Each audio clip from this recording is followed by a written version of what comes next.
Hello, good evening, good evening. Welcome to the Dallas Sierra Club November General Meeting. We have an excellent program tonight, and we are going to get started right away. So if everybody could kindly take your seats and everything.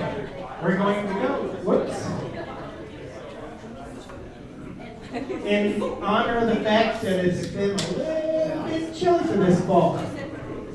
As my wife likes to say, we go directly from summer to deep winter. Boy, she is right about it now. Oh, it's nice out there. After the meeting, we are going to go over to, where is this? Rio Bravo Mexican restaurant. I've only been there a half a dozen, 2 dozen times. And we're going to be on the patio, or perhaps not, because it's a little bit cool. And we will have nachos there to kind of warm the soul, so be sure to come by, join us. We're going to talk about things that went on at the meeting tonight. And some of us will be there to talk about what happened last weekend when we were down in, Mark, where were we? Aransas Pass. Aransas, actually Rockport. Yes. Saw Hooping Crane. I had not seen them in 55 years. It was great. And we have on sale tonight, we do have t-shirts, calendars, pullovers, so be sure and stop right up front here. Get yourself one. One of the most popular, if not the most popular calendar every year is the Sierra Club calendar. We also have the desk calendar to go with it as well. Best-selling calendar in the United States. Best-selling calendar in the United States. Wow. Here's one that's open if anybody wants to see inside. Yeah. Woo! Also, we have a holiday party every year. We go to Elk Phoenix. This year is going to be December the 9th. That is a Sunday. Starts at 6 p.m. We're there for 3 hours. We do have a free round of your choice margaritas or another beverage. And we will do lots of fun things while we are there. So be sure and come join us. We have a lot of fun, and it's always crowded, jam-packed. You'll meet a lot of new people, and everybody will have a great time. And Wendell says, we may not have door prizes or raffle prizes, but we will have the liquor. Sorry. okay, you're forgiven. I could be wrong. Ginger may surprise me. Yes. We'll have raffle prizes. We'll have some. We will have something, We'll don't have door worry. prizes.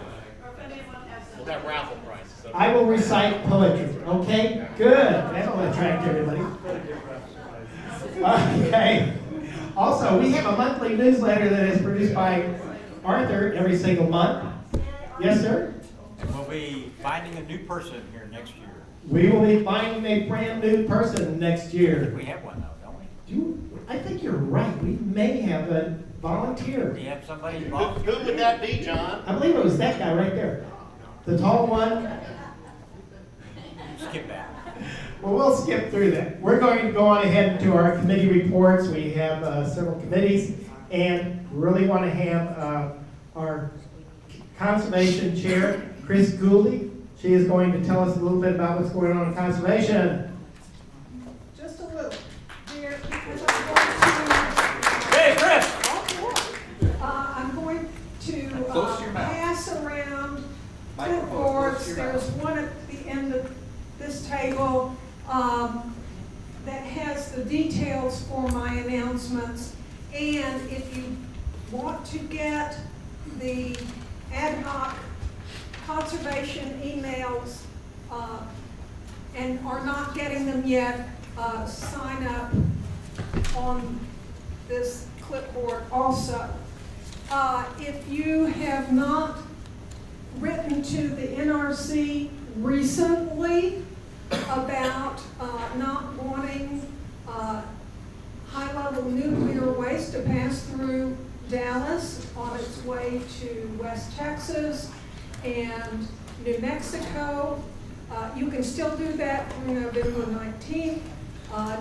Details on how to are on the clipboard and on our website on the conservation page.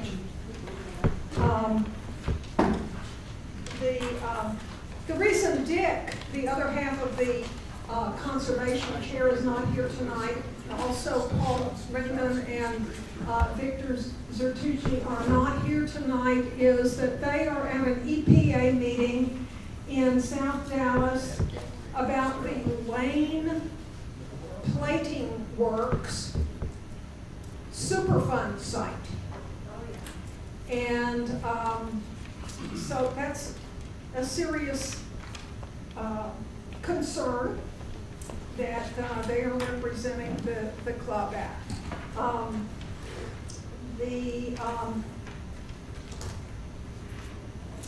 November 26th, if you live in Garland or are a customer of Garland Power and Light, there is a meeting detailed here. They have a green plan now. They can do better. And we want to encourage this owner of one of the last coal plants in Texas to do better than they're doing. So please consider doing that if you are in Garland. Tell your Garland friends about it. On December 2nd, our own Beth Johnson will tell you how to make your renovations to your home really count toward making it green at the Treehouse in Plano. And on December 5th, you can go to the African American Museum to hear a panel discussion on why green looks so white in DFW. And that's an important issue for us also. Several of us went to the Sustainability Summit at Richland College Friday. Throughout the season, throughout your life, please tell the businesses that you patronize that sustainability matters to you. Let them know if they are doing something good, that you really appreciate it. You appreciate the fuel savings or the vegan options or whatever it is, the way they treat their employees, and look out for this. Okay. Chris, thank you very much. And if anybody, Chris really deserves an applause because she has been such an advocate and activist for our conservation and the environment locally. I mean, she and Dick have put together a terrific team. So if you are interested in conservation, I urge you, stop by, talk to Chris about what the opportunities are, because there are a bunch. So I want to back up just 1 minute before we get Mark. I put this up here forgetting that it's not actually a newsletter person that we need. It's actually a person to take Helen's place as secretary, who records the minutes of our XCOM meetings once a month. So if somebody would like to be a good scribe and produce a monthly meetings notes, we would love to see you. So come up after the meeting, talk to me about it. And now, without further ado, outings, Mark Stein. One announcement, the Big Bend trip is online. And I'm telling you now because last year this trip sold out right after New Year's. This year we're taking fewer people, just 28 on the trip. So you want to sign up before Christmas, I think, this time around. We've got the usual backpacking trip in the Chisos Mountains. We've got a cool variant of the Outer Mountain Loop. And we have heard and responded to the interest in trips that do base camping, and you don't have to backpack, but you do some pretty good, very good, and sometimes longer day hikes out of a base camp. So lots of opportunity to do those. Everything is online that you need to know, but check it out soon rather than waiting until January. This trip is at the very end of February. We'll leave on a Wednesday night at 9 o'clock. will get you back here before the sun comes up on Monday. So you only have to miss 2 days vacation. You get to hike for 4 full days. So it's really a nice way to see the Big Bend. And this year we're doing something we've never done before. On the Sunday, 3 of the 4 trips will go to Santa Elena Canyon, which is way out the southwest part of it, and you can hike into the canyon on the Rio Grande. You got Mexico on one side and Texas on the other, and Mesa de Anguila rises up these steep cliffs up from where you see it. It's a very cool view, one of the best parts of the park. One other thing that's not an announcement, it's a reminder, John, we need outings leaders, particularly leaders who would like to lead day hikes. And so we've got on December 1st, an outdoor leader training program at 9 in the morning until 1 that afternoon. The following day, we've got a basic first aid and CPR class that you can take.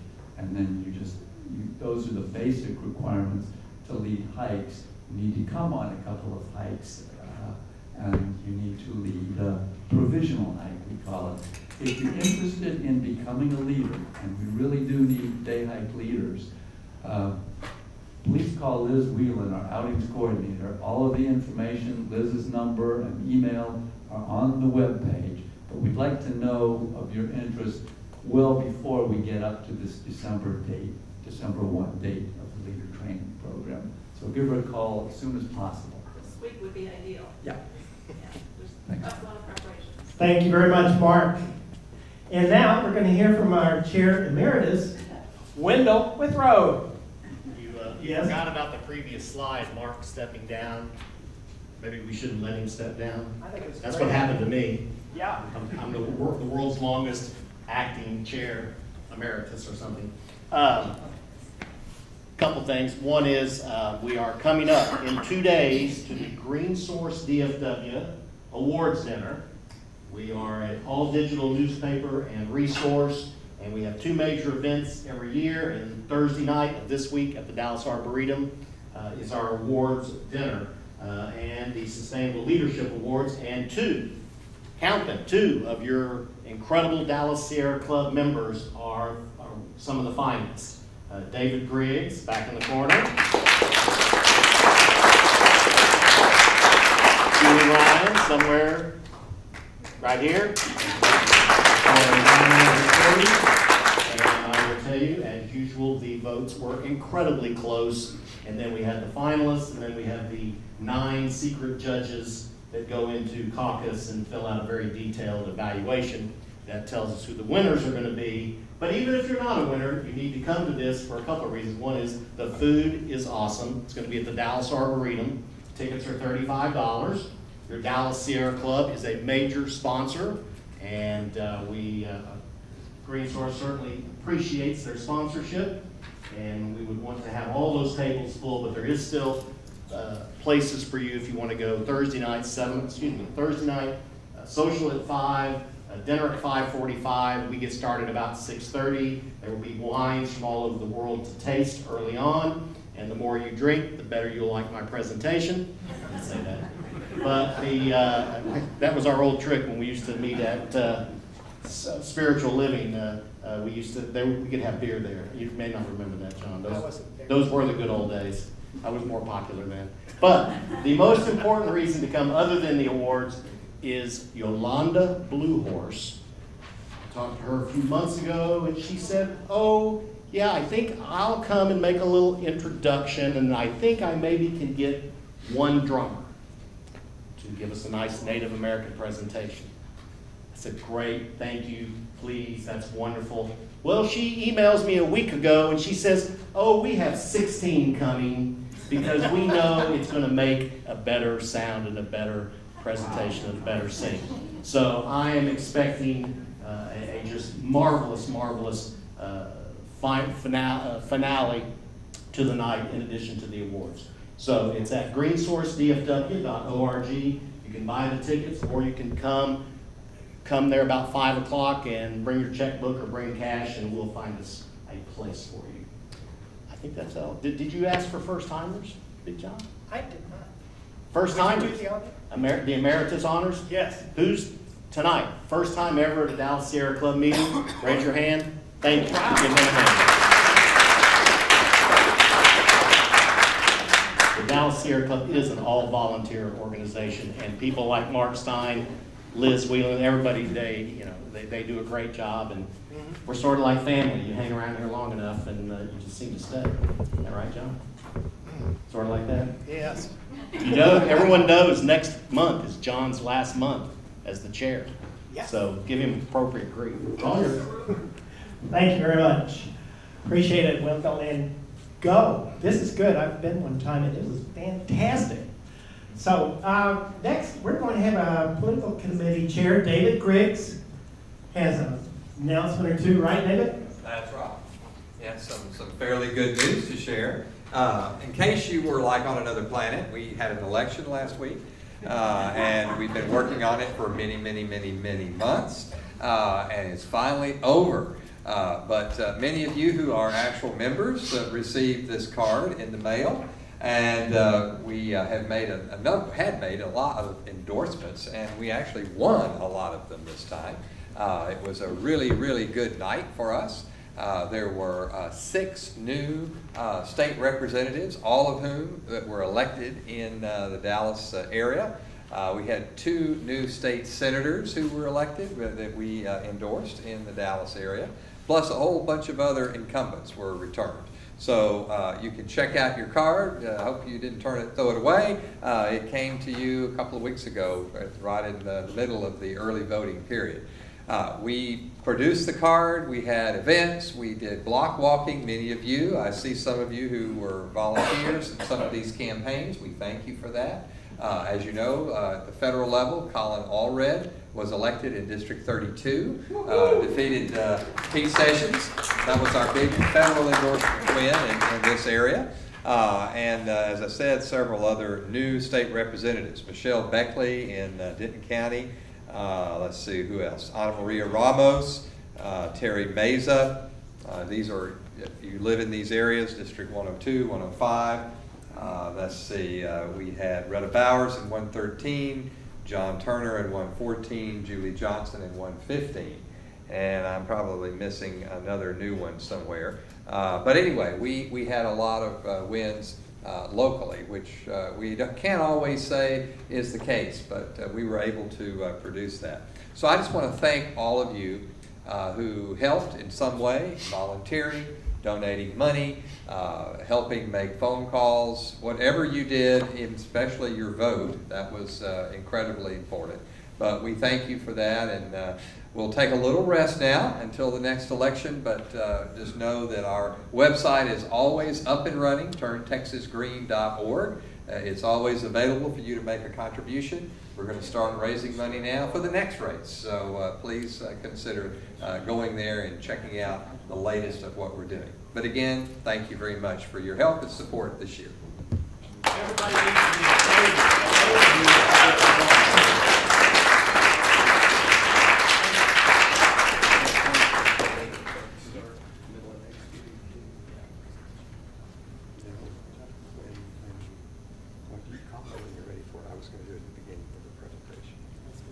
Okay.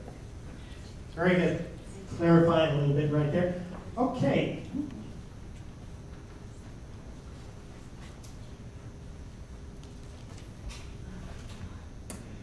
Okay, our program's chair currently is Kirk Miller. He is going to introduce our speaker. Oh, David is going to do it. You are going to introduce our speaker. Oh, am I? Okay. Yes, you are. David is returning, yes. Put on his other hat. All right, why don't you bring that over, put it right here that way. Well, we are quite honored tonight to have a very special person with us. Most of you know that I serve on the Lone Star Chapter Executive Committee, in addition to my role as the state political chair. But in that capacity, as a part of our chapter, every year we give special awards at the chapter level for people across the state who have contributed somewhat to the environmental community and or to the Sierra Club. Some of you may have been to some of those awards presentations in the past, but we have a very special award to give tonight because this particular award recipient was not able to come to the actual meeting when we gave the award. But she's here tonight because she's going to be making a presentation. So let me start by saying that Ranjana Bandari is the leader of Livable Arlington and the driving force behind their Save the Lake Arlington campaign. Livable Arlington has been in existence for about 3.5 years. They are a small but mighty nonprofit that has impressed local veteran environmental activists with a successful campaign in recent years to stop a disposal well from being built next to Lake Arlington. In 2017, the group took on defeating what most would feel impossible, defeating a deep injection well permit just a few hundred feet from Lake Arlington. Under the leadership of Ranjana, this young group, though through careful and strategic planning, managed to do what was almost impossible to think of. They actually convinced both the councils of Arlington, the city councils of Arlington and Fort Worth, to oppose that permit. They enlisted the support of Representative Chris Turner and Representative Tinderholt in this effort. They enlisted other groups to knock on doors in neighborhoods near the lake to inform them that their drinking water for almost 500,000 people was threatened. Even the Tarrant Regional Water District, another tough organization to enlist in environmental issues, was opposing the lake. Livable Arlington got 1,000 letters in opposition to the Railroad Commission, which is a huge feat. And in the end, the citizens won. The applicant, due to all the parties listed, withdrew their permit. Livable Arlington was the thrust and the backbone of this effort, and Ranjana was its leader. This organization has worked to try to get more emergency response methods considered with urban dwelling and other endeavors, but this was their big shining moment. Since this fight, Livable Arlington has continued to lead the way to fight fracking and waste disposal in Arlington and the Mid-Cities area. They've been working in environmental justice areas and other areas that Sierra Club holds very dear. And so it's a great honor for Ranjana to be here tonight to receive the award from the Lone Star chapter. This is the Special Service Award that I will give to you. And let me just quickly read what a Special Service Award is all about. It is designed to be given to person or persons, members or non-members, who on one or more occasions have performed either a special service to the Sierra Club or to environmental protection in general. So Ranjana, thank you very much. Please accept this award on behalf of the Lone Star chapter of the Sierra Club for the 2018 Special Service Award. Thank you.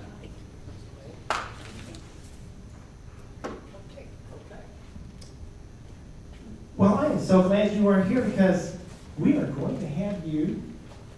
She is going to be making, Ranjana is here tonight for a very special reason other than just this award. She is going to talk about the Arlington urban drilling there and specifically about this, I believe. Is that correct, Ranjana? Yes. There you go. Thank you very much. Thank you. Hold it real close to your mouth. Good evening, everybody. Can you hear me? Yes. Well, first I want to say thank you so much to the Sierra Club for this honor.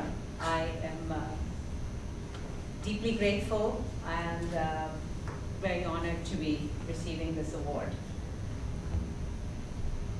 I was supposed to come and speak at a Dallas Sierra meeting much earlier this year.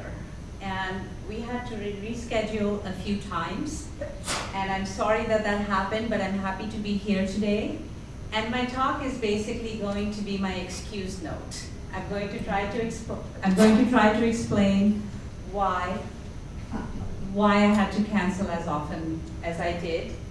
And I also brought a friend with me, Ingrid Kelly from Livable Arlington, who can vouch for that my excuse is actually valid. So,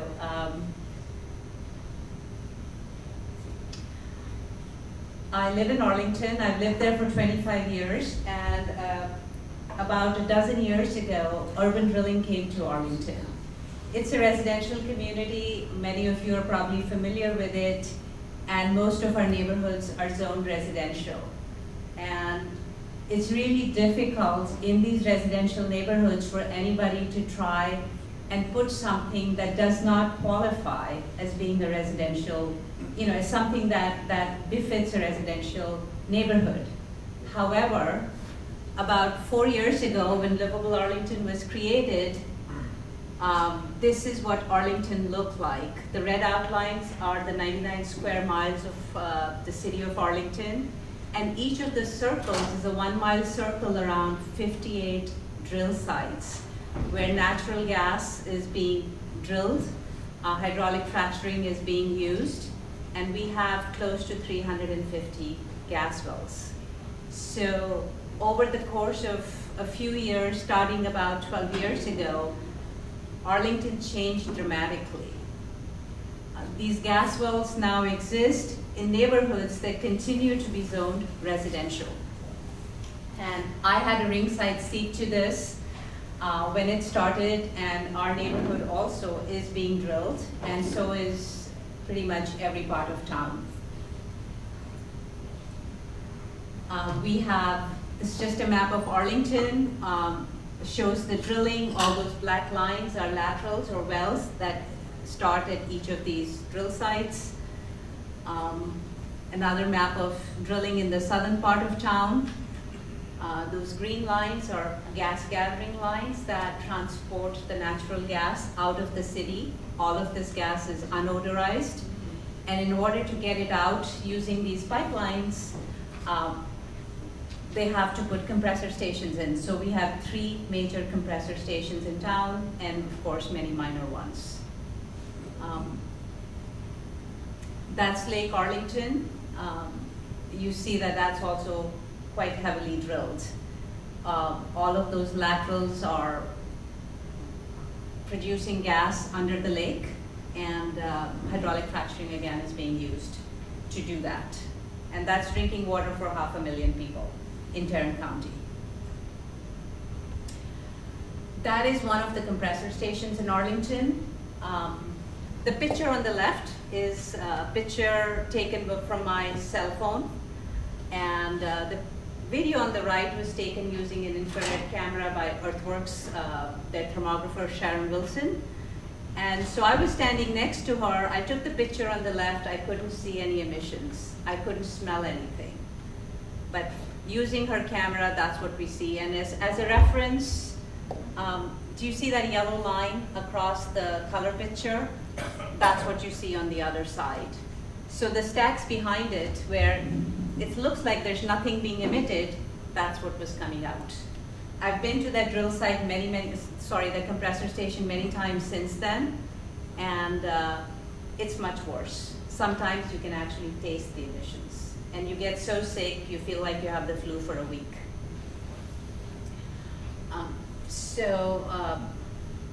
As far as the city of Arlington goes, they don't seem terribly concerned by it.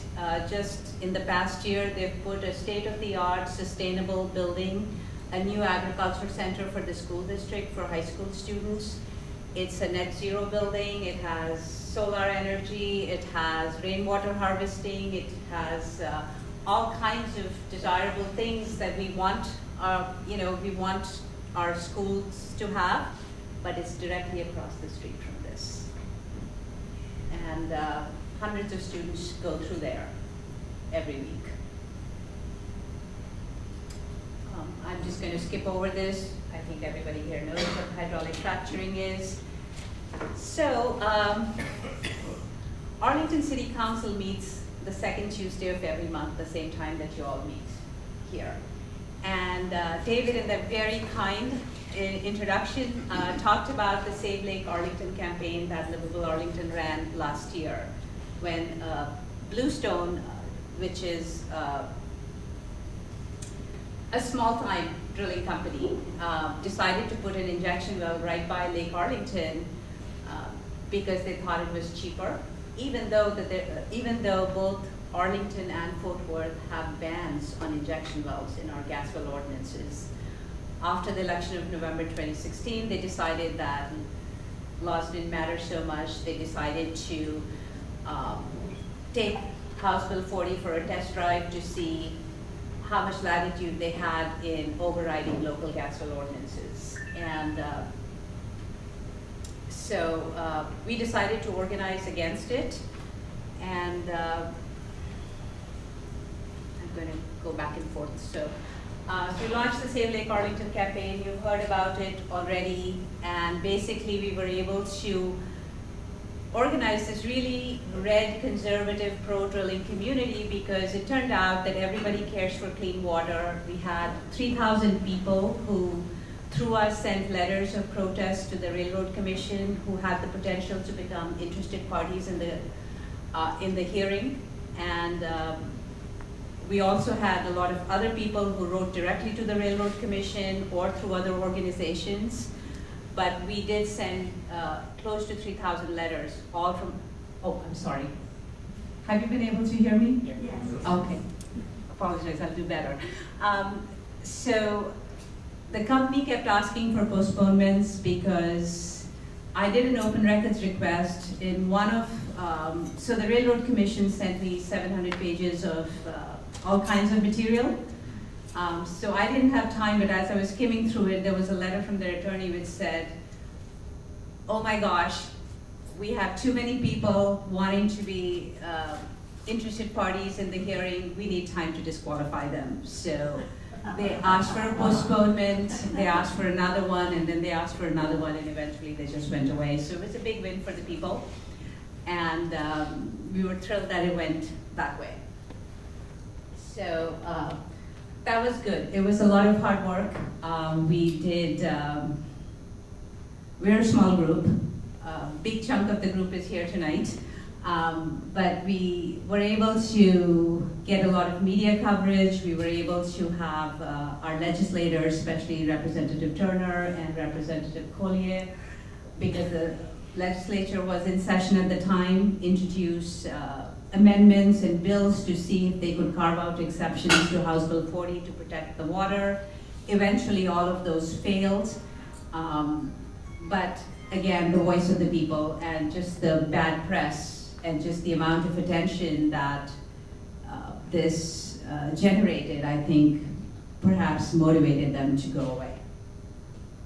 So now for the excuse, why have I been postponing again and again this year?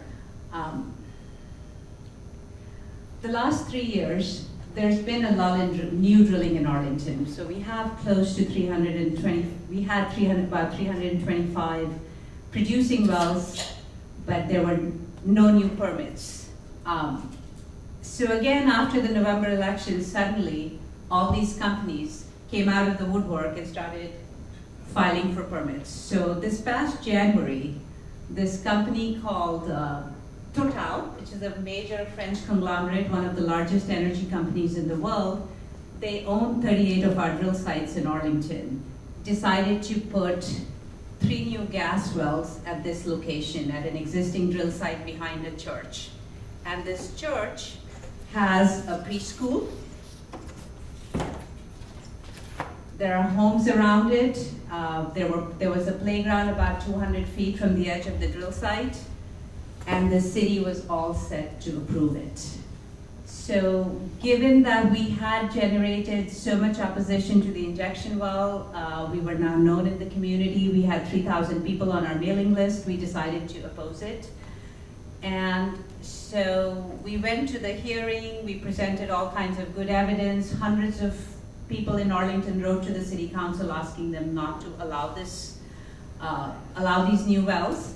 And the city council actually, for the first time ever, agreed with us and decided to vote this down 6-2 on February 27th. However,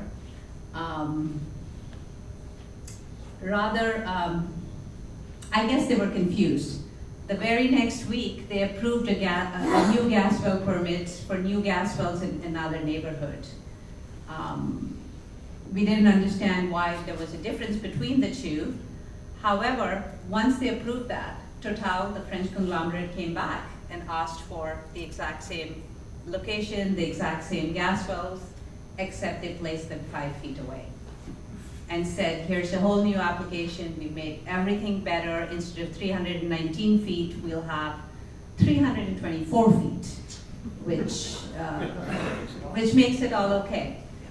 So our city council found that to be a very compelling argument. And the 5 feet was really important to them. And so what happened, joking aside, we went through about 10 different hearings. And these were real hearings for the first time, because in the past in Arlington, these hearings would last 20 minutes, the same 4 people would get up and speak, they'd be ignored, and the city council would just rubber stamp a permit. And I know there are some people here who came to one of those hearings, thank you. So we had about 10 hearings, multiple postponements. This dragged on and on and on until the end of June. And eventually, the city council felt that 5 feet had made a huge difference. And despite all the compelling science, all the compelling research, the public health studies and peer-reviewed journals, they decided to go ahead and allow this drilling to go on. And so drilling goes on right here. It's still continuing. They put in new gas wells. There were 2 playgrounds, and they agreed to move this playground after it made the front page of Le Monde in Paris. Not before then. Just one more thing to add. While all of this was happening, they had permitted a second drill site to have new wells in Fannin Farms. A few weeks ago, they had a major accident. You've probably seen it in the news. If you Google Arlington fracking accident, this video pops up. Somebody happened to be awake in the neighborhood at 2 in the morning. They happened to have a drone. They filmed the whole thing. And there was a horrible odor of rotten eggs, and which signaled hydrogen sulfide. They were fined about $2,000 and allowed to continue fracking the next week. And tonight, Arlington City Council is meeting and one of the things on the agenda is some changes they want to make to our gas royalty fund. And next month, they're planning to permit more gas wells, this time 400 feet from home. So fracking has now started with a vengeance in Arlington. And I think if we hadn't organized and slowed the first permit down by 6 months, we probably would have had many more already permitted this year. So next year I expect is going to be a very busy time for City Council when they say yes to every gas well permit that's put in front of them. So that's my excuse. That's why I had to miss a lot of these meetings of yours, and I'm glad to finally be here. And thank you for being so patient and still letting me come, and thank you for the award.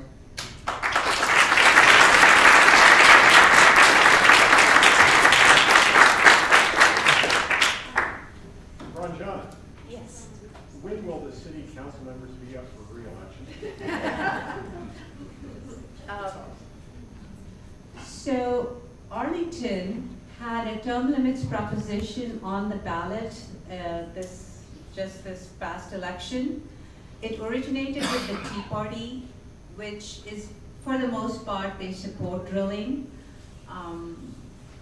And it passed. It passed by, I think, 65-35 vote. The city has hired attorneys to fight it in court.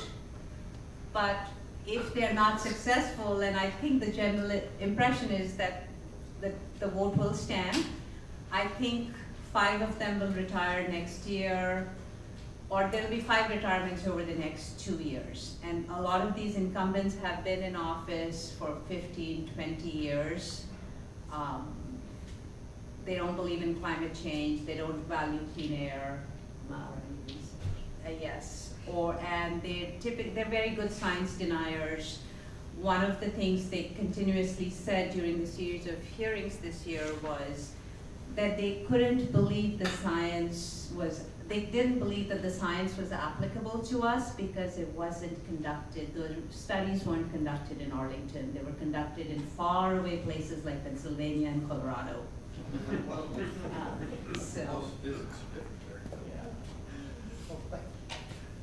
So, Jonathan, thank you very much. It's very, very illuminating, obviously. On behalf of the Sierra Club, I know you have that award well earned, but also we have the world's best-selling calendar. We'd like to present you as a gift for being here to show us your hard work. Thank you ever so much. And I would like to say, as Donna has shown, it takes, a commitment by a small group to make major changes. So please avail yourself, become interested. You can be that person to make a change. And Kirk. Okay, our next speaker also has won some awards recently. Ben Sandifer won the 2015 Green Source DFW Sustainability Leadership Award for Volunteer of the Year. And this year, he's a finalist for another Green Source Award, which is for environmental journalism. So he wears a lot of different hats. He's an author, he's a photographer, a birder, just pretty much an all-around advocate for the environment. And tonight he's going to talk to us about Dallas's Great Trinity Forest, which is the largest urban hardwood bottomland forest in the United States. So without further ado, turn it over to Ben Sandifer.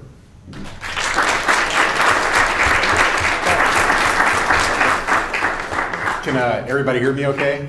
I've never used a wireless microphone like this before, so everybody can hear me okay? Y'all hear me just fine? Great. My name is Ben Sandifer. I'm kind of an avocational naturalist. I have a regular day job that keeps me busy. So if there are any certified wildlife biologists, archaeologists, or geologists, I tip my hat to you because you do what I like to do in my free time. So my talk this evening is on the Great Trinity Forest, Dallas' greatest natural asset. I put at the start of my presentation some handy links for research in the future. I know that this is being videotaped, and you can go back and look at it on YouTube. I have a blog. I haven't updated it in a while, DallasTrinityTrails.com, but the information is still very relevant. I also maintain a website called BigSpringDallas.org, which has a lot of information regarding Big Spring, the first historic landmark in the city of Dallas of a completely natural setting. It's the first natural landmark designation in the city of Dallas history. Facebook, Save Pemberton Big Spring. And then I have a couple of WordPress sites that are maintained by Ted and Hal Barker that have it's a condensed version of a lot of the open records that have occurred over the last several years regarding things that have happened in the Great Trinity Forest. A little bit further south of the Great Trinity Forest, Friends of Dowdy Ferry, getting the junkyards cleaned up along the Trinity River. Big push on that right now. Real proud to be a part of that. And then GroundworkDallas.org, a 501c3 nonprofit that I currently serve as the treasurer on in a volunteer capacity. And Alex Frazier is here in the audience this evening. He's also a board member. My talk this evening is about the Great Trinity Forest. It's kind of a place that's shrouded in mystery for a lot of people. And if I'm in your way, just let me know. I don't want to have to talk around you or have you look around me. But it's been a mystery. 1998, the city of Dallas passed a bond program that was to build out a lot of amenities, recreation, floodplain management, economic development in the Trinity River corridor. Almost all that money now has been spent. So if you've not seen the fruits of all the bond money spent down there, you should go down and see it. What's there, what's not there, what hasn't been built, what might be built in the future. The future for the Great Trinity Forest is a little foggy. As mentioned in the introduction, it's the largest urban hardwood bottomland forest in the United States. For now. We don't know if it will be in the future or not. There's been a lot of trees and a lot of development that's taken place in the last, trees that have gone missing in the last several years down there. But I hope to kind of clarify a little bit of this to you as an audience to inform you on it. And it's always good to have more people informed on something like this than left in the dark. A lot of people ask you, what is your vision for the Trinity Forest? What is your vision? What do you want to see out of it? And my answer to that is, what's the river want? What's currently down there want?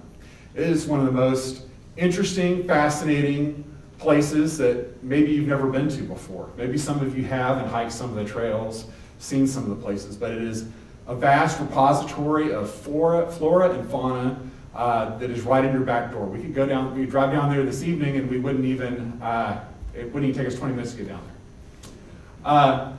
My background, and one of the fascinations I've always had with animals and things, is the vast collection of these dioramas at the Dallas Natural History Museum at Fair Park. Here you see a species and these are stuffed animals that were put into this diorama for the 1936 Centennial Exposition at Fair Park in Dallas. These are wood storks. At the time, they were almost extinct, an endangered species. A bird that probably a lot of people, unless they've been on the coast or even into Mexico, have never seen. But Dallas has them in the Great Trinity Forest during the summertime. These are recently just taken off the endangered species list. They're now listed as a threatened species. Another bird that you usually have to go down the coast to see, anahuac, roseate spoonbill. They're here in Dallas during the summertime. They don't really get much further past downtown Dallas, but we have them in the Great Trinity Forest.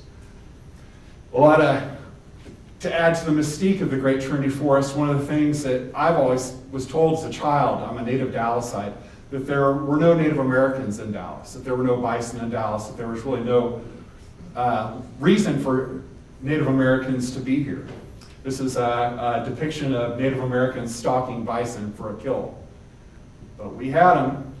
This is a bison kill site on the Trinity River inside Loop 12 in Dallas. Dallas has a profound Native American history that few people know about. And I think the reason why is not as a result of not knowing the story. It's that there's some people that don't want you to know the story because it gets in the way of things, the way of building things, and that's not right. One of the famous artists in Dallas of the 20th century was a guy named Ravoux Bassett. He painted a lot of ducks. He told, one of his famous lines was, "To hell with Paris, France in the spring, give me Mineola in the fall." And he painted a lot of paintings. This is a painting of ducks landing on Lemon Lake, the Trinity River Rod and Gun Club, which is now part of Joppy Preserve. And if you go there today, this time of year, you can still see ducks laying there en masse all day long. That's kind of a brief primer of what I'm going to talk about tonight. I'm going to give you an overview of the geography, components of the Trinity River Project, just briefly, flora and fauna, and then some management issues in the Great Trinity Forest. The river at a glance, the river is 700 miles long. It's the longest river entirely inside the state of Texas. It's one of our great southern rivers. Were it to form a border like the Red River or the Sabine or the Rio Grande, it might be better known. But we know it best as Dallasites and as North Texans is where we get most of our water from, most of our drinking water. Every one of you in this room has probably used the Trinity River in some way, shape, or form during the course of your day today. As populations increase in Dallas and especially in Houston actually uses our wastewater. About 3 weeks from now, it'll be down in Houston. They'll be using that as their drinking water supply. As Texans increase in number into the second half of the 21st century, more Texans are going to rely more on the Trinity River than ever before. So if someone that says it's nothing but a muddy ditch, it's nothing but a smelly, muddy, foul river, they're wrong on that because you use it every day. It was first named the River of Canoes by La Salle, and it was originally called the Three Forks of the Trinity in the 18th and 19th century by early European settlers of the area. Water is the lifeblood of the Trinity River. Annual flooding creates overbanking events, flooding events, filling oxbows, ephemeral ponds, sloughs, old abandoned gravel pits, tributary creeks like White Rock Creek, Cedar Creek, Mountain Creek, and smaller first order creeks like Elam Creek and Turtle Creek and Bachman Creek all contribute to the Trinity River. Water and these flooding events send a lot of new life into these areas. Your alligator gars, your sand bass, your crayfish, your gambrusia, your minnows, all use this these big flooding events. And this is what most people see as a flooding event. This is taken in the Trinity Groves area. You can go have dinner and you can go watch Trinity River flood. We've had 7 to 8 overbanking cresting events since the middle of September of 2018 along the Trinity River. This is actually in 2015 during a flooding event. You can see a lot of your wine cup wildflowers coming up. But as you get down further in the Trinity River, this is on the Texas Buckeye Trail, you see that since it's not contained by levees, that the water is allowed to go out into the woods and into the forest, where it rejuvenates, changes the topography. It brings new life into the Trinity Forest. This is at Rochester Park, also near the Buckeye Trail during the flooding event. Just absolutely beautiful, stunning beauty. It belongs to you, the citizens of Texas. As far as the eye can see, that's all public property, open for doing whatever you wish, hiking, mountain biking, exploring. But it's also a changing landscape. I've been going down to the Trinity River, I guess, probably about 15 years now. And there's been some dramatic changes and problematic management of projects in the Great Trinity Forest regarding federal construction issues. This is a federal delineated wetland here. 404 issues, River and Harbors Act issues, things that I'll bring up a little bit later in my talk. But it changes. Things can change in the blink of an eye. This is the way it looked in April a couple of years ago. And it can look vastly different months later when someone goes in and bulldozes it for a bridge site that was never built. The 404 permit was never obtained for this site. And it sits just like this today, eroding, washing away. The project stalled out because the city of Dallas tried to, after the fact, get a 404 permit for this project after being told with this project, which is near the Freedmen's community of Joppy, that they needed to get a 404 permit. They didn't pursue it. These discussions went on. This is prior to the construction, where the city engineers came out and told us exactly what was going to happen. They told us they're going to pursue a 404 and decided not to. And sometimes you got to get tough. And this is an example of it. When these engineers show back up again to their construction project, and there are people standing in the way with a Dallas Morning News reporter, asking them what happened to the bur oak trees that they chopped down, that the Southern Poverty Law Center has earmarked as a place of historic significance to African Americans, because this site was used as a lynching spot and whipping posts in the 20th and 19th century. It's a personal issue. It gets you right in the gut and the heart, and it hurts.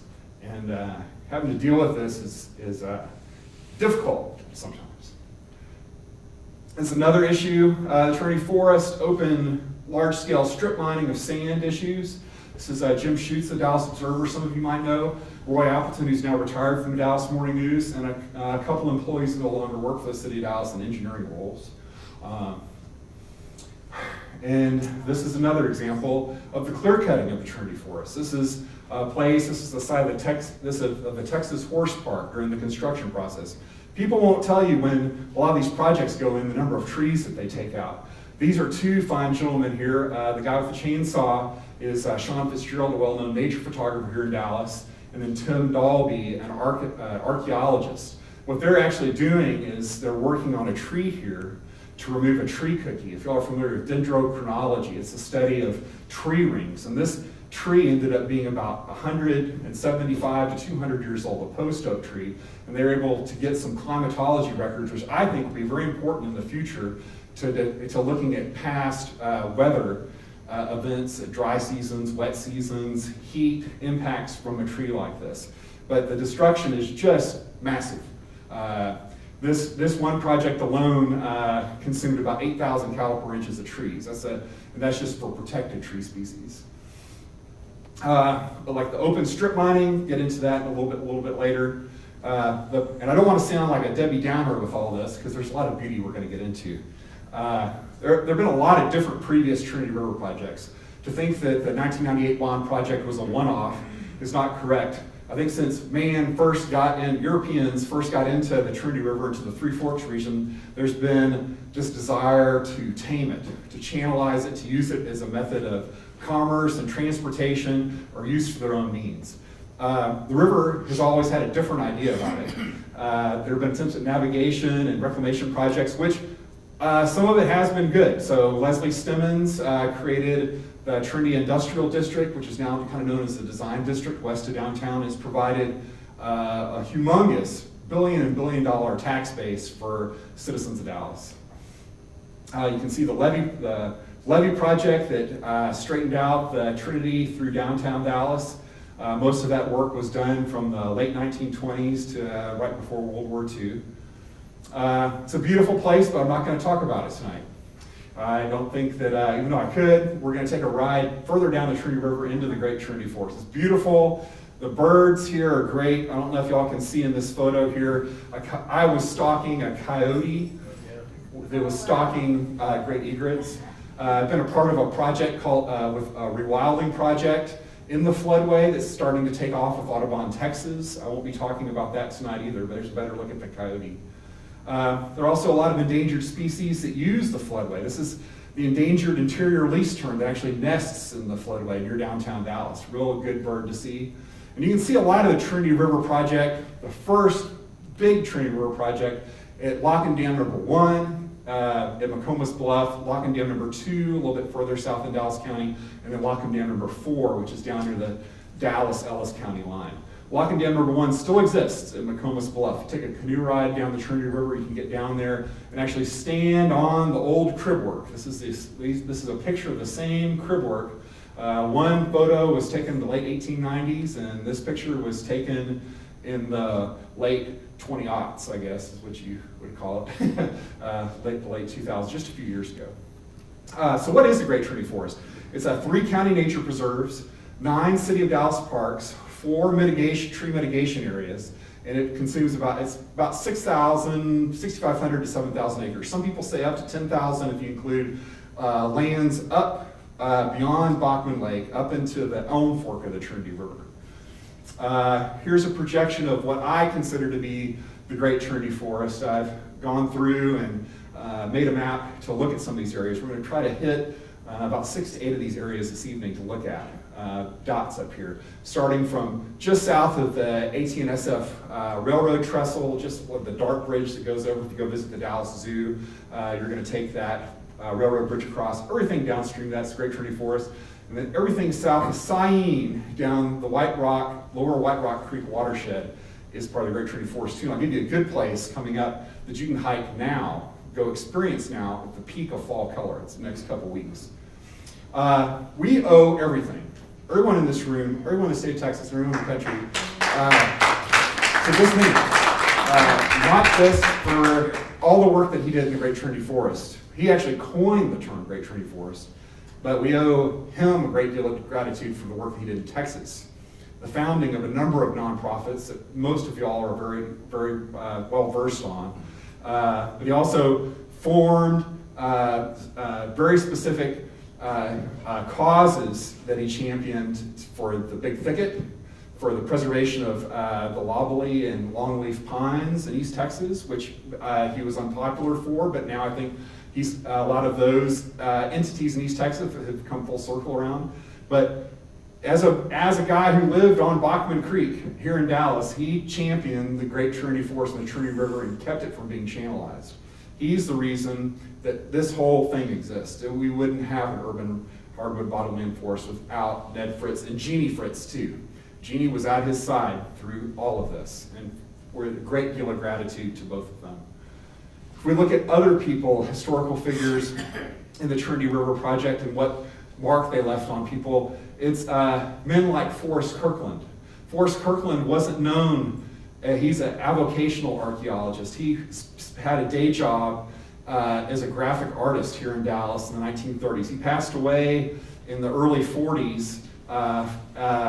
His legacy that he left behind was immense archaeological records for Dallas County. On the weekends, he and others, people from SMU, would go out and document archaeological sites along the Trinity River. He's best known, actually, there's a gigantic book that you can buy. It's usually about $200 at half-price books on Trans-Pecos cave art and wall art And when they built large reservoirs on the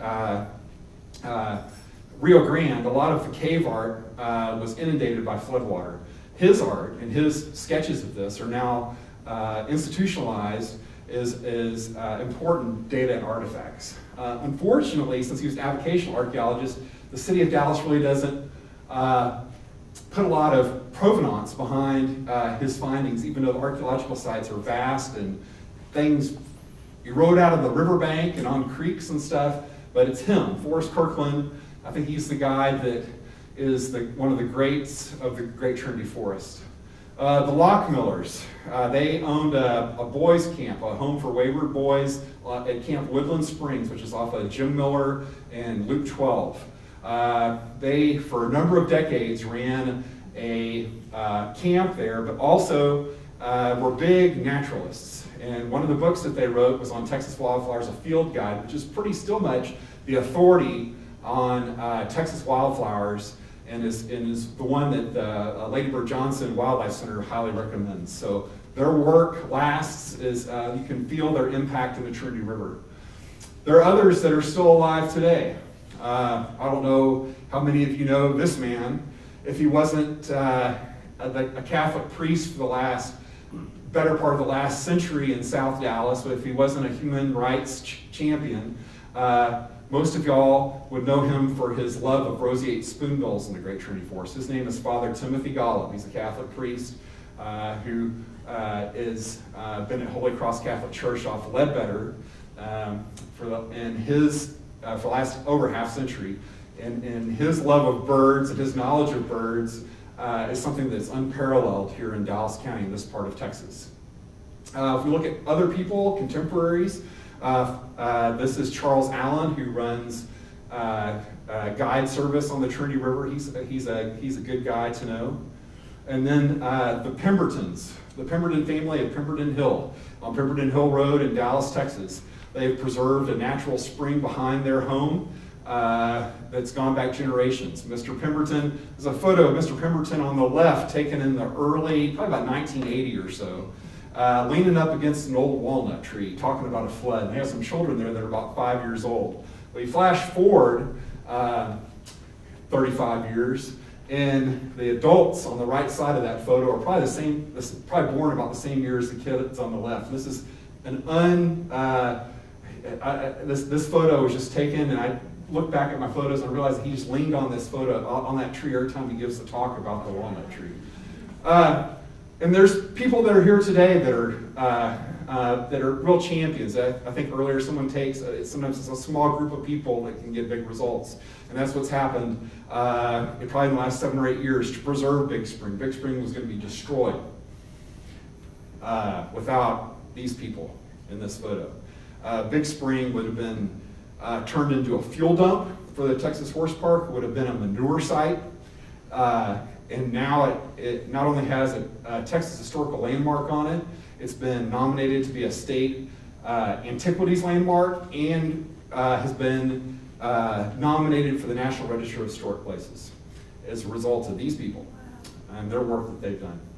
A lot of what I've learned, and it's not really in any book, it's in books, it's in old books. I've spent a lot of time at SMU studying old history, old books that have dust on them, old archaeological records, and a lot of deciphering our past, Native American sites, surveyors, early surveyors, pioneer settlers, and early botanists are real important. Native American sites tell us a lot about what used to be in the Great Trinity Forest and what's still there. There are we still don't know the whole story, the complete story of Native Americans in the Trinity Forest. But we do see a lot of people like Sonny Bryant's claim to the oldest barbecue place in Dallas. Well, this is a lot older than that. This archaeological site dates back to about the time that the cornerstone was laid at Notre Dame. That's about how old this is, about 1200 AD. There's a deer jaw and charcoal deer jaw and charcoal hearth.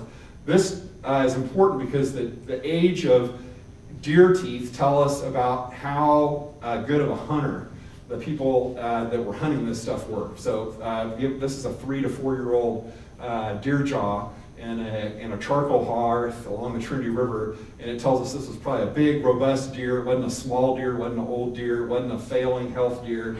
The people that hunted this were very good at what they did. And I'll remind you that you can't, these are all federally protected sites, you can't take any archaeological stuff home with you. You can call the authorities if you see something, but you absolutely cannot take any of this stuff back home with you, or even really, you just look at it if you run across it, but don't take it home, don't touch it. A lot of the Native Americans steam mussel in these campsites, and the radiocarbon dating of the charcoal tells us the date of the camp. And mussel shell species tell us the condition and environment of the river when they were collected. So some mussel shells are in slow water, fast water, they like banks, they like muddy water, they like clear water. If you find a big collection or a big specimen collection of one particular shell, then you know what the environment was back then. This is radiocarbon dating from that site called 41DL53 or DL 41DL350. Early surveyors tell us a lot about roads and land grants. Spent a lot of time looking at stuff at the General Land Office in Austin regarding old surveys. One of the very best surveyors was Warren Ferris. He's a mountain Indian fighter surveyor. He was a lot like Jeremiah Johnson. He wrote a book called Life in the Rocky Mountains, which is still thought very much of as one of the primers on early mountain man life. After the North and the Yellowstone area was successfully kind of trapped out, he moved down into Texas, where he did a lot of survey work on the Trinity River, and especially in Dallas County.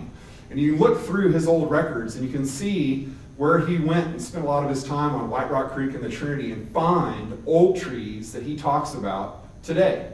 Some of these areas haven't been logged or destroyed. And you can find places where he's gone through and done survey work that gives you absolute perfect descriptions of where prairie was, where bottomland forest was, where the river was, what creeks were there. He very much wrote in a contemporary style, which is interesting. Our early Trinity River pioneers tell us a lot too. They're buried right in the Great Trinity Forest off Dolphin Road and White Rock Creek, just east of Fair Park. It's the Beeman Cemetery. Tells you like a lot about the hard scrabble life a lot of people led when first settling this area. There are men like Julian Rivershawn and his work when he came here with the La Reunion colony. His smooth falls buttonweed, for instance, that he found just on White Rock Creek, not far from the mouth of White Rock Creek in the Trinity River. This plant, which is curated by Harvard University, was one of the last times this plant was ever seen until the year 2015, when Master Naturalist Jim Flood found some in the Great Trinity Forest. Jim Flood's herbarium species now sits next to Julian Rivershawn, so there's still a lot of real interesting plants down there. The present day geology creates two different environments down there. A lot of people think we live in a blackland prairie, it's black clay. Not the Great Trinity Forest, not a lot of big areas where it's sandy. We have a post oak savanna uplands with post oak, red oak, hickory, cedar, prairie grasses, dominated by your big four grass species. We also have the black clay riparian river bottomland habitat with your ash and elm and cottonwood and bur oak. And the greatest concentration of biodiversity are in these two regions of flora and fauna. This is an example at McComas Bluff of your post oak and hickory savanna. It looks like sand. It reminds you a lot of Athens, Texas, or College Station. It's the same belt. There's an inclusion of these woods, of these tree species that stretch up from that area.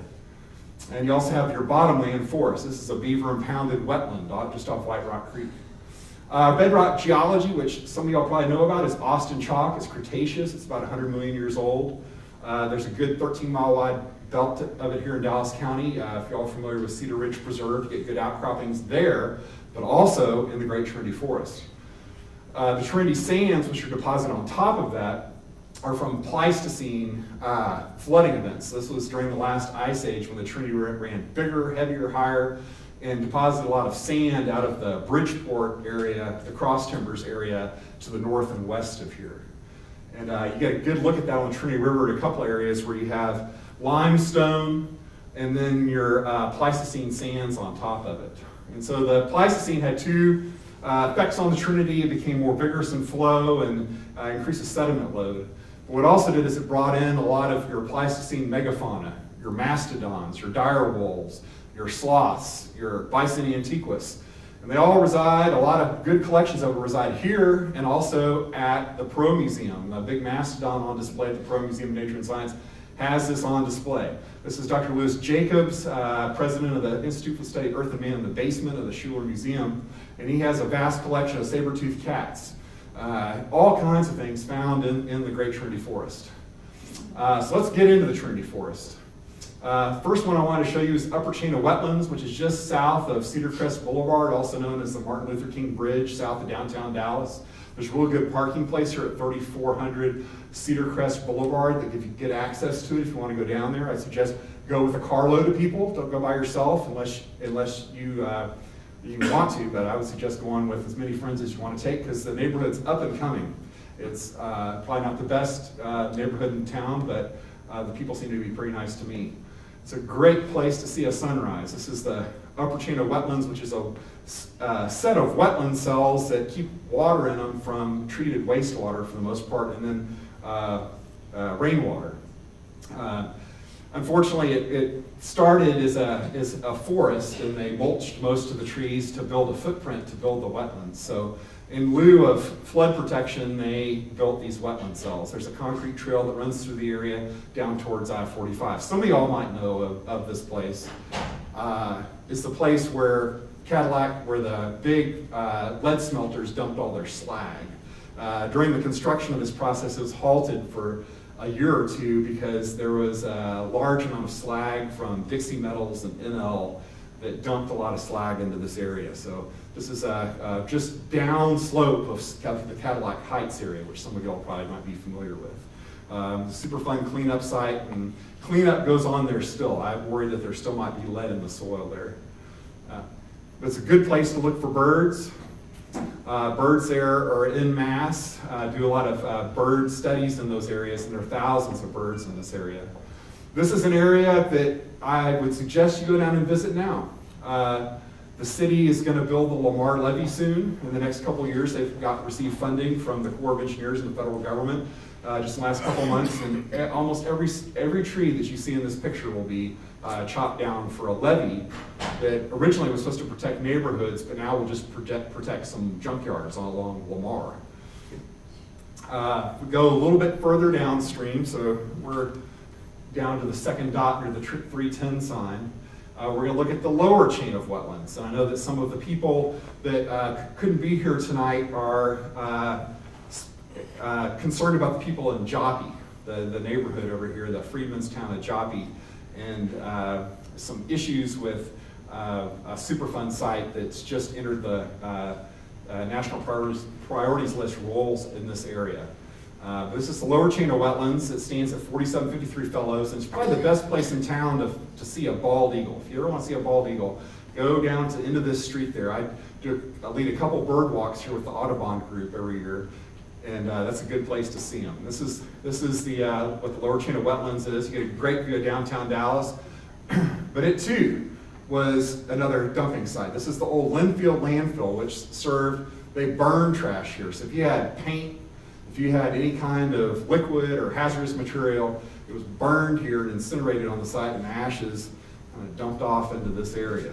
So there's a big cleanup that went on with this. The southern portion of that site used to be known as the Sleepy Hollow Country Club or the River Lake Country Club. It became a river and a lake a lot more than, since it's down the floodplain, a river and a lake a lot more than it was usable as a golf course, and it went out of business, and it was later eminently domained for the lower chain of wetlands. It's a beautiful place to walk. This was taken in November, about a year or two ago. It's a great place to do some birding, whereas we have these ephemeral ponds that start to dry up in the summertime. It's a great place to visit. People fish there. The fish aren't safe to eat, but they're fun to catch for man and beast alike. And like I said, it's a great place. This bald eagle photo was taken down there. It's one of the few places you also see great blue heron rookeries. This is a great blue heron rookery that's there in the lower chain of wetlands. There's a great blue heron on a nest. This is a snowy egret. It's a snowy egret, the next frame after it took a fish. green heron growing in the hunting in the lotus for dragonflies, and you can watch them catch them down there from a concrete trail that now exists. It's also a great place to see a sunrise. The fog there really packs up thick in the mornings on still mornings down there. It's a great place to walk. One of the more charismatic birds that's down there is the dickcissel. It's a species on the wane, on the decline because of encroachments from different land uses in the plain states. But it's a loud bird. It's a great bird to see down there. There are carpets of primrose. It's a great place to mountain bike. It's an absolutely wonderful place that few people ever visit, and I wish that y'all all would do that. This is another sunrise picture. This is rose mallow hibiscus. If we move a little bit further down, we're going to hit the Texas Buckeye Trail, which probably, I bet you a number of y'all have probably visited before on nature walks. There are not any trails that are usable down there now due to all the flooding, but over the past 10 years or so, there have been a number of trails that have been easy to access. Nowadays, I will take college students down there when they're on break to go visit some of these places. There's an island out in the middle of a large pond down there that's great to visit. The Buckeye Trail, it dead ends at the end of Bear Street. And it's a great place to do citizen science. This is Brett Johnson, our City of Dallas wildlife biologist, urban biologist, and he's doing an iNaturalist walk. This is Sam Kishnick with Texas Parks and Wildlife. He's the urban biologist for the state in this part of the state of Texas out of Cedar Hill State Park. It's a great place to get people that are not familiar with the Trinity Forest into the Trinity Forest to experience it. It's a great place. Also, the Buckeye Trail is a great place to stop if you're canoeing from downtown Dallas. It's about halfway. It's about mile marker 4 on this map here to get down into some of this area. It's a great place to stop, have a lunch.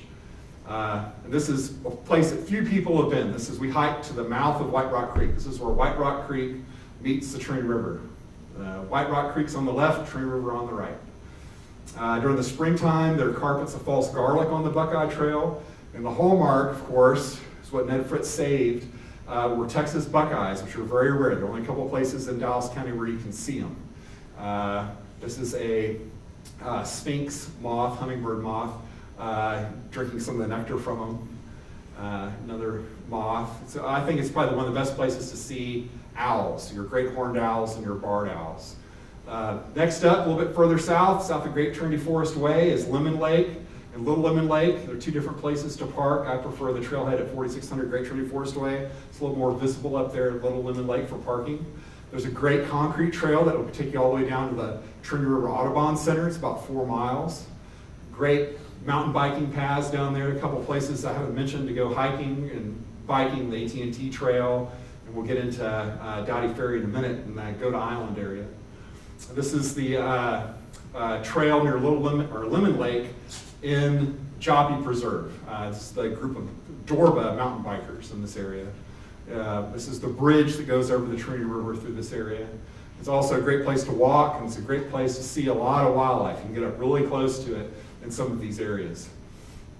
This is Joppy Preserve from an aerial view, photo from my friend David Mimlich.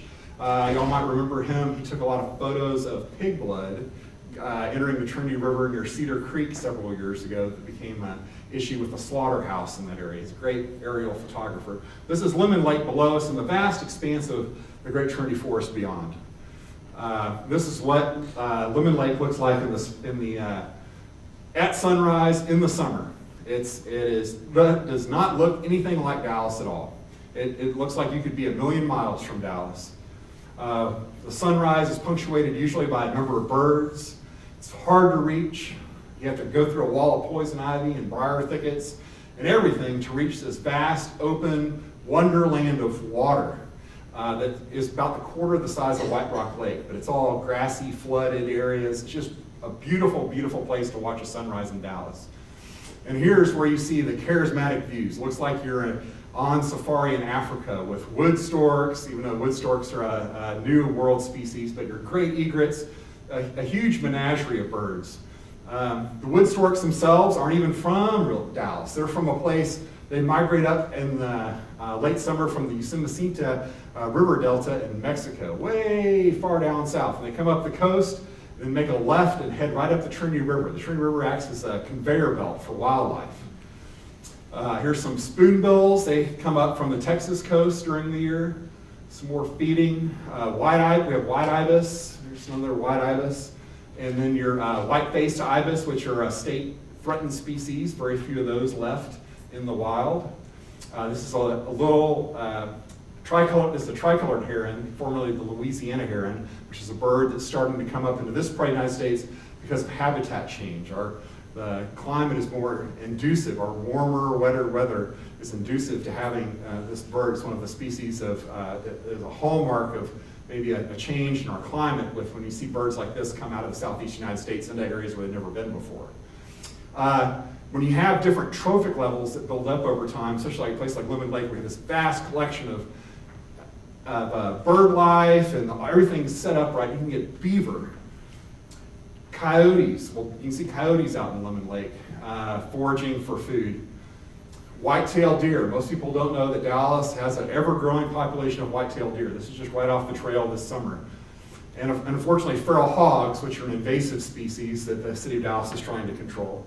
This is one of the larger ones. I think the trail here is 8 to 10 feet wide, and that pig there is taking up about half the trail.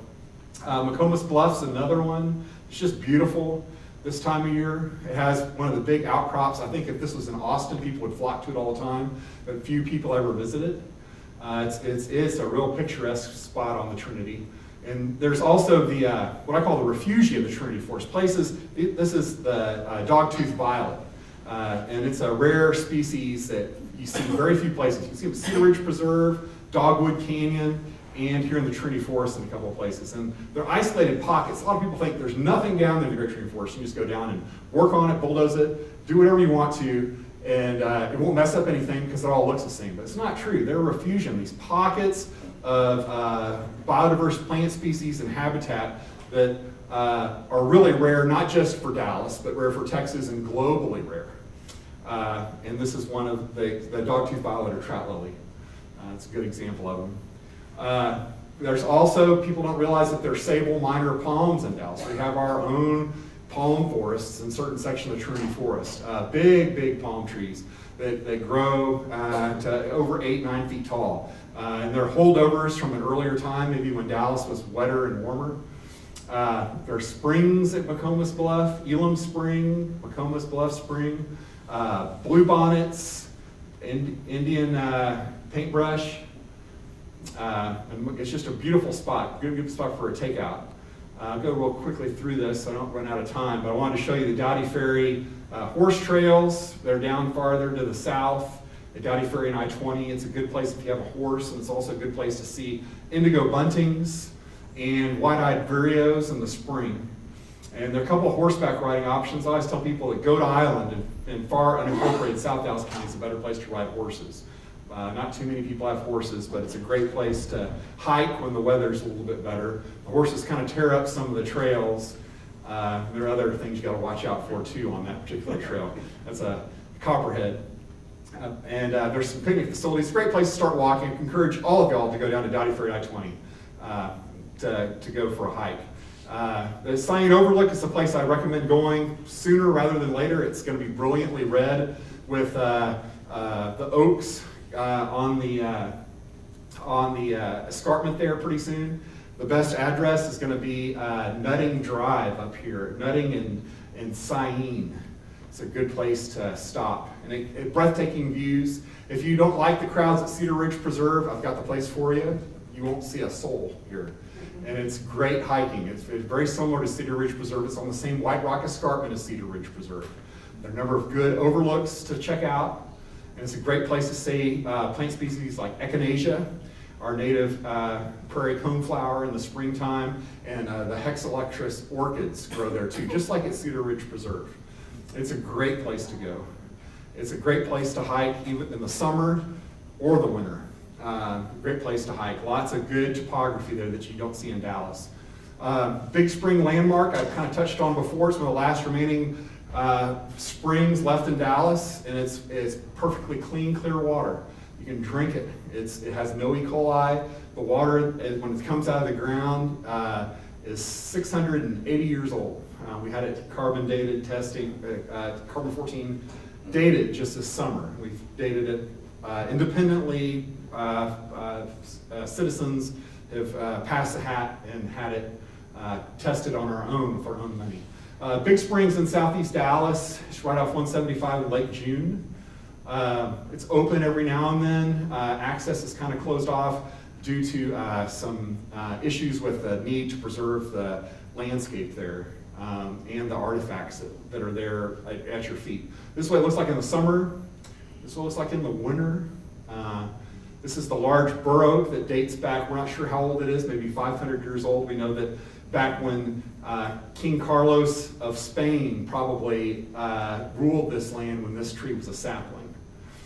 Big Spring has a long history with Native Americans, the founding pioneers of Dallas, John Beeman, the first real father of Dallas, and then John Neely Bryan, the founder of the city of Dallas, lived there with his wife for a time.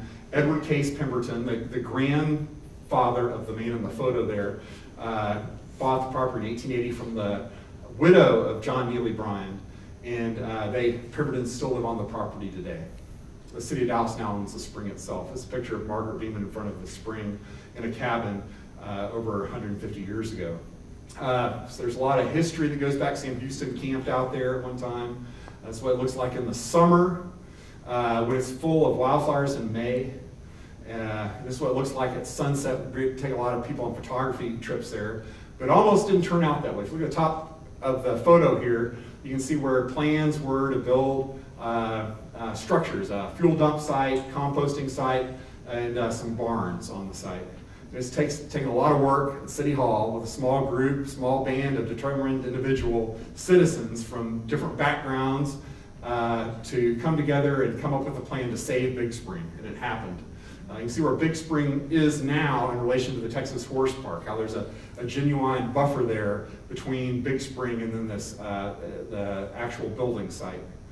And I've kind of touched on this before, but it was important for the group that the pioneer descendants, M.C. Toyer, who's a pioneer descendant of the Beeman family and the Pemberton family, to be the leaders in this, to push forward. This is part of their family history, and we have to recognize that, but at the same time, it's about protecting this site for future generations. Big Spring geology is similar to what I talked about before, your Cretaceous limestone and your sand matrix on top. I talked about that. That's a perched aquifer, so we have artesian component to the spring, old water, and maybe a mix of some new water that comes in through rain, but it's very old water. This is what Big Spring looks like in the back 40 area, thousands of acres behind Big Spring. It's an ash-dominated bottomland forest with Virginia wild rye grasses. Crayfish live in the spring. The flow there is about 30 to 38 gallons a minute.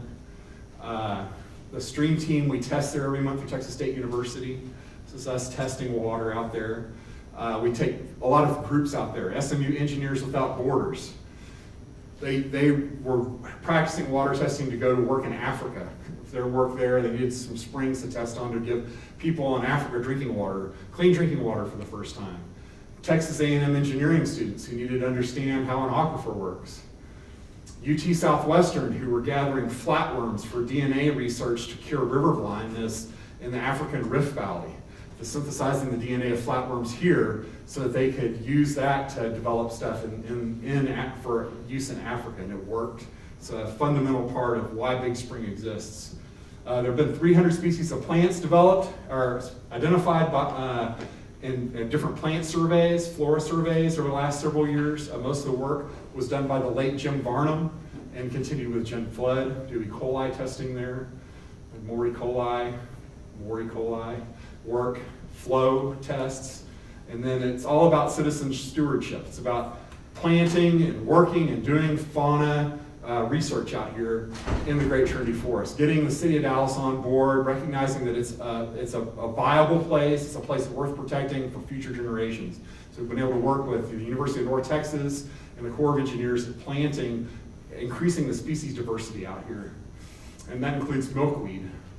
And that gets to the last part of my talk. I know I'm running just about 5 minutes late here, but the planned development uses for the Great Trinity Forest, out of all I've shown you, all this great stuff, how can anyone subdivide it and use it for their own use, take it and take a contiguous piece of property and change it? Why would they do that? There are a lot of cities that spend millions of dollars to turn something back to nature. And here we have this great repository of nature, and we want to cut it up. Why is that? And I haven't found the answer to that.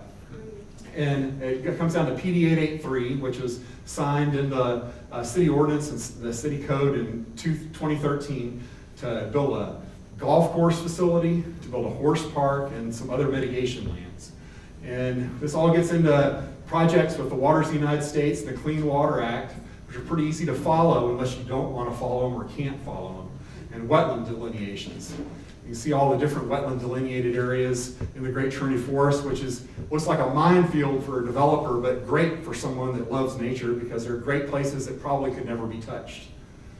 And unfortunately, that didn't happen. There was a need. The city of Dallas and their contractors saw a need to drain water out of the Great Trinity Forest, to drain ponds, to take it and use it for their own. They killed all the fish in here. They drove away all the wood storks that at the time were still an endangered species, and they used it for dust abatement for their golf course project. This is me. I do a lot of arm waving when I talk to people. These are city engineers. And I thought that this moment was a crystallizing moment in 2014 where I thought, well, maybe losing one pond and all the fish in it and all the flora and fauna in it and killing it all off would be send a good message that this wouldn't keep on happening.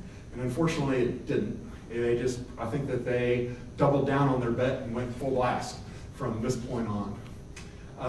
You can see this is the golf course and the old Simpkins landfill, all the different chemicals that are on the landfill that leach out onto the ground.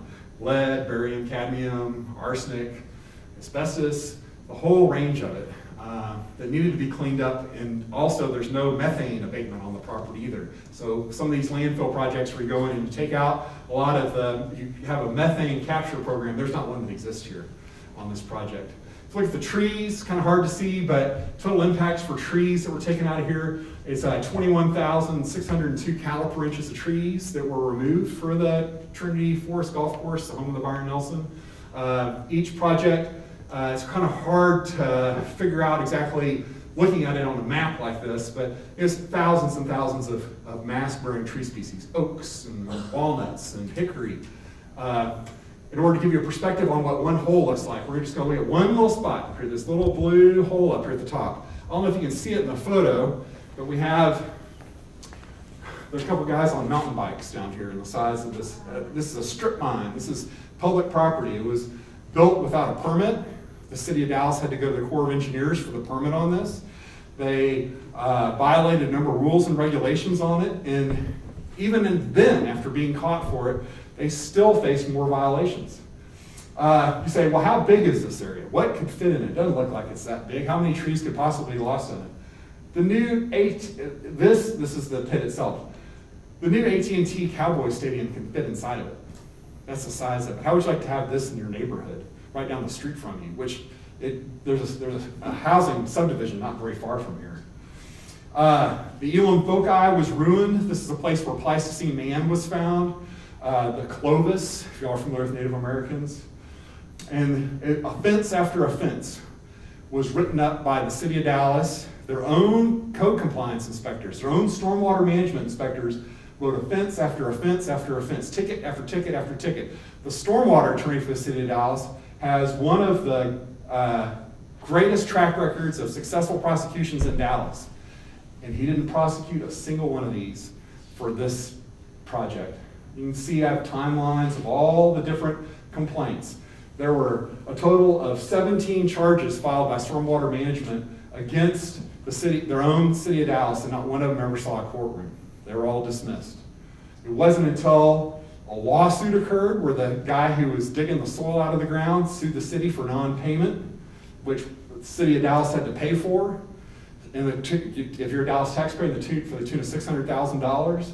And then it took me to contact the TCEQ because the stormwater management department wouldn't prosecute itself I had to badger and hunt down the TCQ and the EPA, which finally came out to the site and issued a field citation for violating the stuff that they should have been prosecuted for a long time ago. It just goes on and on. Had them out there another time. And I think that this is kind of very telling, where one of the last acts of A.C. Gonzalez, the city manager of the city of Dallas, had to sign this and pay $875 out of the city coffers for pollution, for water pollution. And these are the people that are supposed to be the guardians of pollution in Dallas. And they're the ones that are doing this.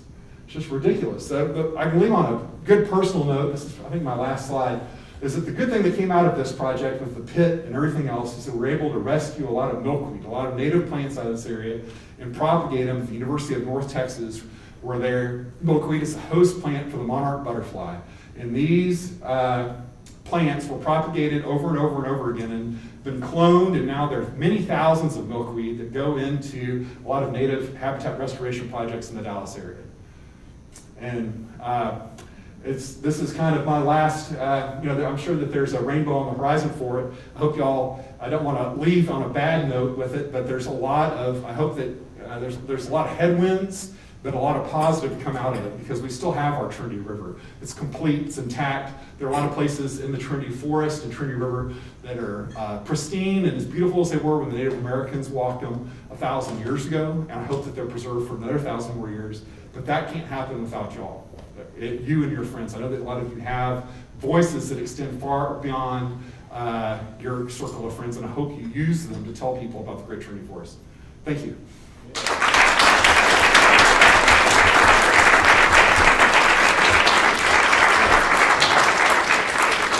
Dan, thank you very much. That is very, very inspiring. I really had very little knowledge about what you were just talking about. Thank you for illuminating. I want to just say for the Dallas Sierra Club, we really do appreciate you coming out and informing us. And we wish to present you with our very nice America's Best-Selling Calendar. Thank you very much. Thank you very much. Thank you all. And if anybody has any questions for Dr. Sandifer, please. I'm not a doctor. Oh, okay. I don't know why. The second time I've done that. I know, I apologize. Yes, Dan. You mentioned carbon dating of spring water. What kind of carbon is in that spring water? I'm the wrong person to ask on that. Carbon dioxide. Carbon dioxide, I think. But there's traces of, there's a C13 and C14 that are tested, and I have all the data I can send you on it, but we have it sent off to be done.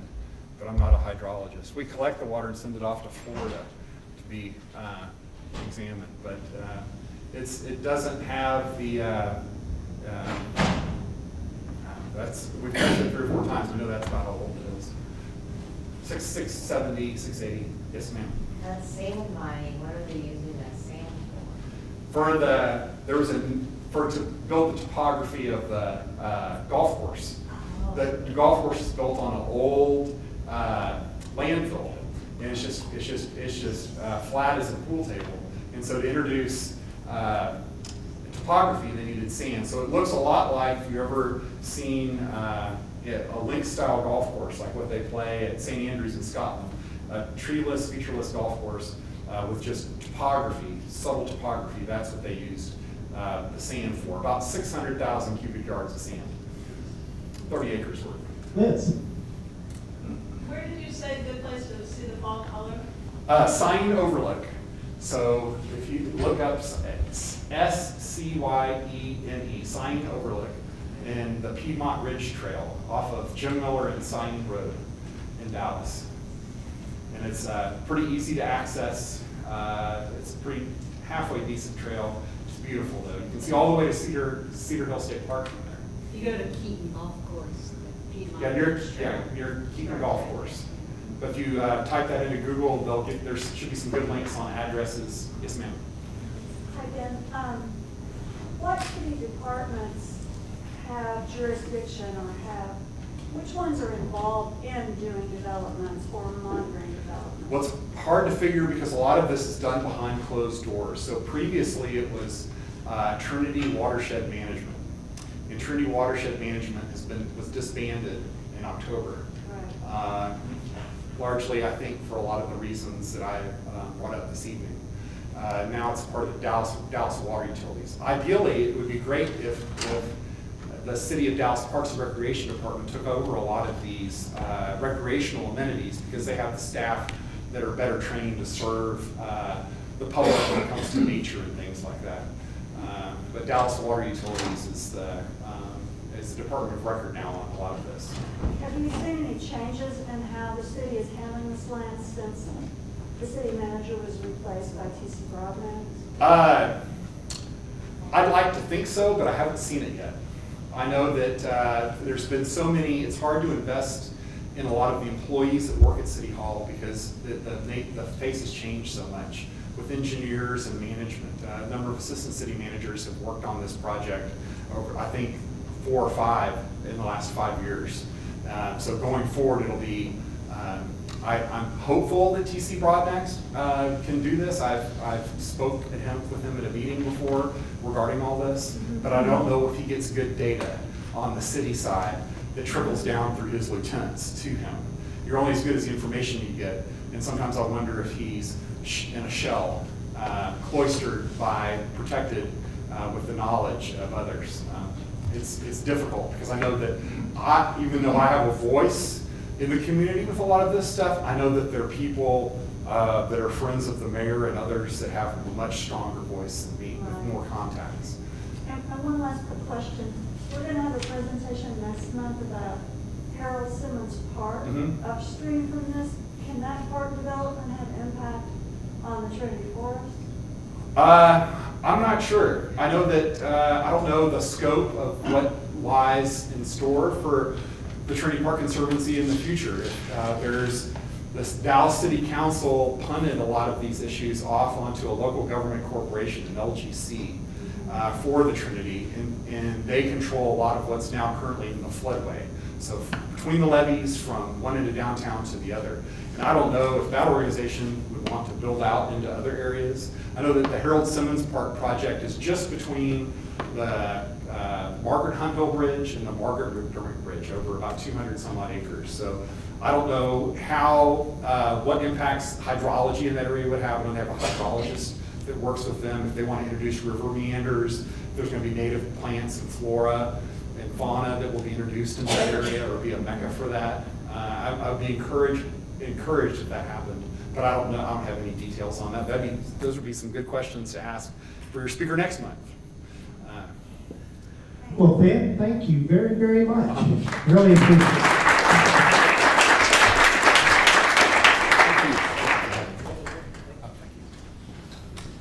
Well, thank you, everybody. Our meeting is drawing to a close. We're going to meet over at Rio Bravo afterwards, down Midway, and we have some snacks left over here. Be sure and stop by and help clean it up, because Kurt does not want to pack it up and take it someplace, right, Kurt? Anyway, as you've seen from both of our presentations tonight, being involved in our communities right here is something each and every one of us can do. We can make an impact if we get involved. So please consider it and do it. Thank you very much. We are now adjourned. We'll see you at Rio Bravo.